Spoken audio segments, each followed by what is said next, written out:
You've got the small packages of string that look just like this. They come in a, you'll see them at the store hanging on the shelf. This is .80 string trimmer line. To me, that's one of the most ideal sizes. You can buy the small spools like this. If you're maybe just a regular homeowner, don't use that much string. Or you can buy a big spool like this. This is the most economical spool to buy.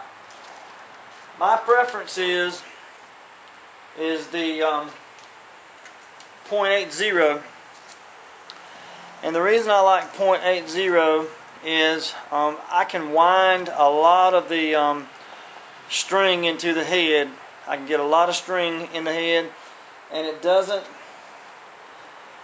I have a lot of cutting ability with the .80, and I feel like I can get the max RPMs off the string head at the point with the .80 string. You can go smaller than that. You can go bigger than that. I go with round string. Some people like the square string. I found that the round string, this little round string, feeds the best. It goes through a round hole.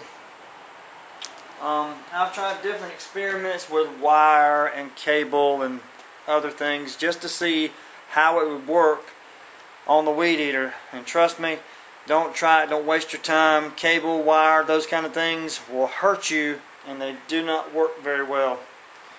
I've got a Weadeater head here. That's on the Shindiwa, but I've taken one off, and this one, so we can use it to demonstrate this how to put the string on. Shindiwa comes with a little tab on its head. The little tab is right here. It's a little push button. You have to push this button in, and at the same time you have to twist the top of it off. So you push in and twist, which I'm not doing very well. Okay. And then your head comes apart. You have a string spool that is sitting inside the head. You also have a cap, and you have a this button that's on top. That's what actually pushes down to feed your string. Is this push button on top. You got your spool that's in the middle, and under the spool you have a spring. So it has to go back together just like that. And on the inside, how you tell which way to line this thing back up, it's got three little notches. I'm going to show these to you. Or these little tabs right here. You have to line these little tabs up with the location, with the hole where it goes. And then this one, I'm going to try to show it, with the little push button, has a tab that you can see externally. That's a little button that's protruding out right here. If you can see that. Let me show it to you where you can see it. This little push button right here. You line that up with the push button part, and then twist it back on once you get your string out. Now on the spool, you have a little arrow on here, and let me clear it up so you can see it a little better. And it says wind line. It's got an arrow pointing this way. You have to, on the inside of this spool, there's two little places that you insert your line. See a little hole right here?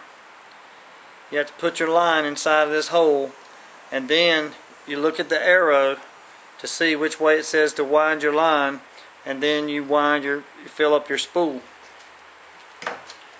Now, I'm going to give a small demonstration because I don't want us to run out of time here.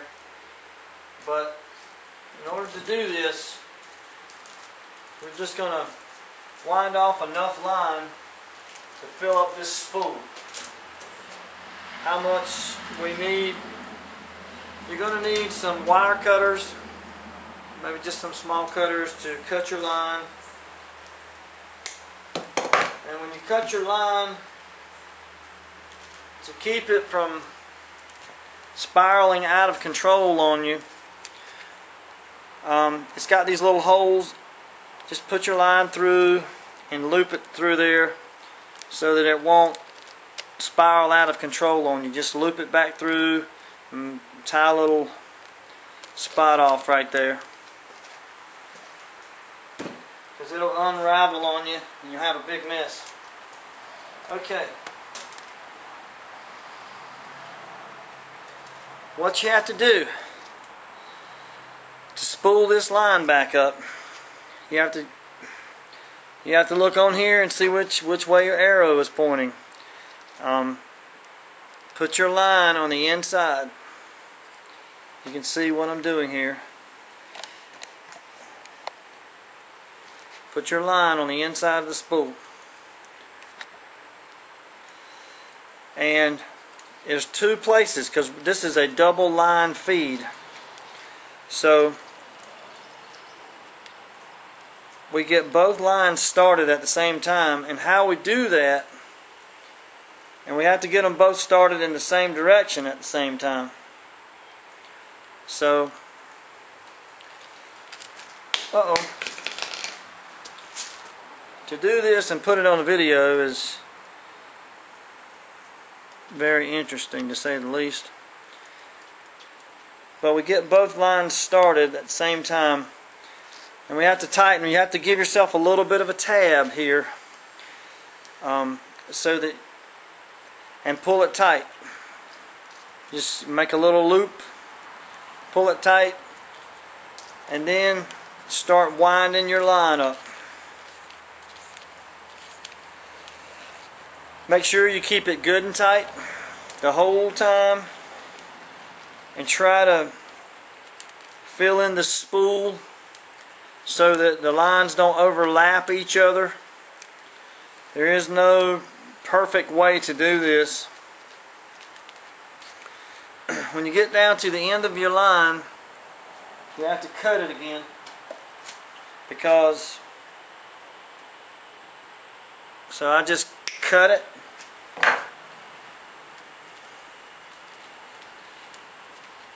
Finish spooling it. Then I've got to put it on the head, and this is a tricky part because you have to put the string through the eyelets.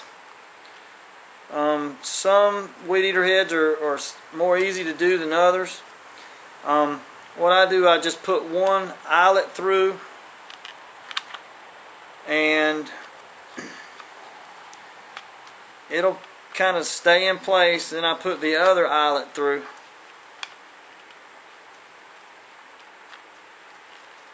And you have to watch that the string doesn't get all tangled up on you.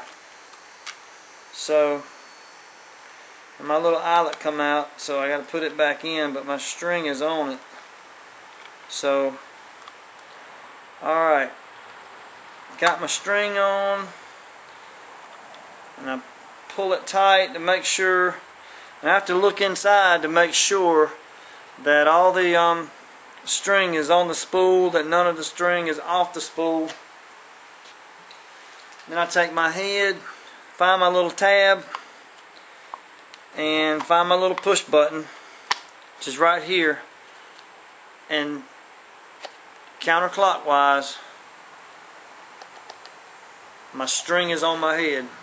I don't want a lot of string out of the eyelet when I first get started, because when it feeds